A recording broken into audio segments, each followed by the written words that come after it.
Hey YouTube, how you doing? It's Chris Cornaros here with the Cryptocurrent team, bringing you some hot and fresh content. Today we are breaking down the fourth question in that CNN article, answering the 11 most asked questions in cryptocurrency. These are all answered by top experts in the field. The last three episodes in the series were great. You should really go check those out if you haven't already. Just go to the Cryptocurrent YouTube channel, check out the Crypto Basics with Chris K playlist, and you'll find those episodes there. But before we get into today's episode, I do want to remind y'all that if you enjoy this content, please like this video and subscribe. It really helps us out. It tells the algorithm y'all like this content, and it tells us that you like this content. Now, if there's something maybe you don't like or something you'd like to see in the future, you can also let me know in the comment section down below or tweet at It's Me Chis on Twitter with hashtag CryptoWithChris. I'll get back to you and maybe you'll see your tweet in a future episode. But without further ado, let's dive into question number 4. And that is, what are some of the biggest problems with cryptocurrency?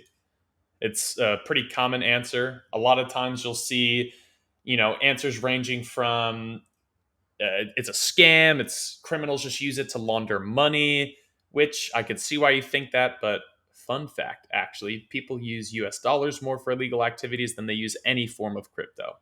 I know, nice little tidbit there. The other answer, and this is a very valid one, is that it's environmentally unsustainable, right? It takes a lot of energy to mine certain coins, and sometimes just the transactions themselves, right? Sending crypto can take a lot of energy. And so a big problem that a lot of these crypto companies are having is finding a way to make energy consumption more sustainable in the long run. But first up, you're going to be hearing from Meltem Demirors. I'm really sorry if you see this video and I butchered your name. I gave it my best shot. I couldn't find out where to pronounce it online. But she is the Chief Strategy Officer of CoinShares, and I loved her answer, right? It was simple, it was easy to understand, and it was that there are a lot of inflated expectations, right? Essentially, that because we've seen so much change in wealth, right? The amount of people who are making a lot of money from this, everyone I think is coming into this with the expectation, oh, okay, I'm also going to make that much money, and they're disappointed when they don't.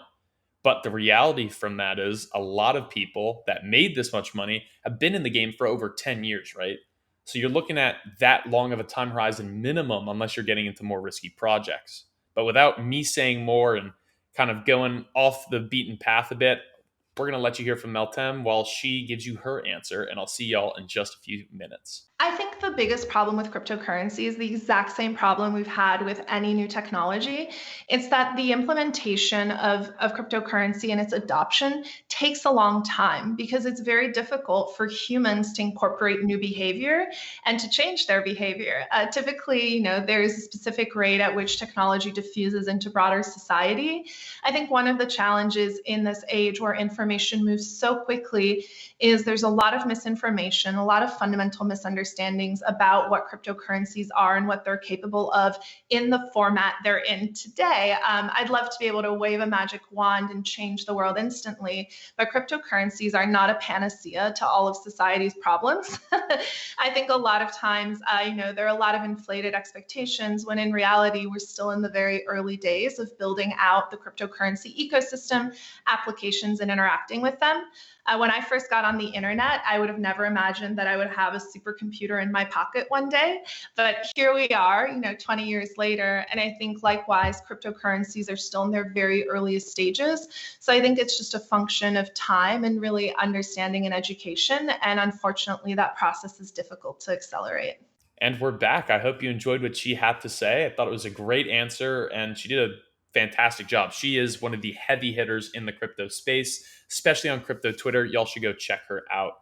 But up next, we have Aubrey Strobel. She's the head of communications of Lolly, and I loved her answer. She gave one that we talk about all the time on Cryptocurrent, whether it's in the podcast, on our live streams, or in this content. She said that it's not intuitive to the everyday person, right? Just look at crypto as a whole. A lot of it is very complicated. Unless you're using a simple exchange like Coinbase, a lot of times it involves setting up, a MetaMask and connecting either cards or, setting up a wire transfer situation with your bank. And you have to go through all these different processes. And some exchanges have certain coins, some don't. And so you may have to go through identity verification several times. And long story short, it is a bit complicated and not the simplest. So I'm going to let you hear from Aubrey while she breaks down why she feels that one of the biggest problems is that crypto is not intuitive enough for most people. The biggest problem, I think, is probably the access to getting each one. There are different exchanges that offer different currencies. And so a lot of people will be confused in why they can't get a cryptocurrency on this exchange, but they can get it over here. And it is a little complicated. It takes sort of a experienced trader to get around and figure out what they're doing on the platform. I don't think it's super intuitive to the everyday person. Alrighty. And then finally, we have Eric Finman. He is the self proclaimed youngest Bitcoin millionaire. He's known as the crypto prodigy. And honestly, I loved his answer, right? He said that unfortunately, a big problem with crypto is that many people try to overcomplicate things and really they just want to sound smart. But you don't want to hear from me. You want to hear from the crypto prodigy himself. So I'm going to play that clip that Eric is answering this question in, and then I'll see y'all in a few seconds. The biggest problem I would say is just that it doesn't make sense to the average person, and I think a lot more people make it seem so much more complicated than it seems, in order to sound smart. When really it's not complicated. It's super basic. Back in the early days when Bitcoin was first going, everybody got it, but it ended up just becoming way more complicated in its description than it needed to be. So I'd say that's the biggest problem, because it's actually a very simple starting point with so many different applications and so many people, unfortunately, just trying to sound smart, use all the jargon and all that, when really it's beautifully simple. Alrighty. Well, I hope you enjoyed what he had to say, as well as Aubrey and Meltem. And again, this is a fantastic article. Y'all should really go check it out. There will be more videos for the next, I think, 7 days. So the next week, we'll still have daily uploads covering this article. But if you want to check out some of the more longer answers in the meantime, a link to that article will be down below.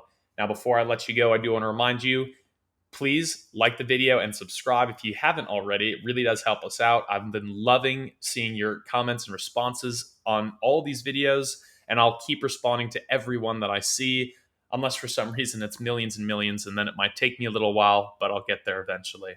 But as always, I'm Chris Cornaris with the Cryptocurrent team, and I hope that y'all are staying cryptocurrent.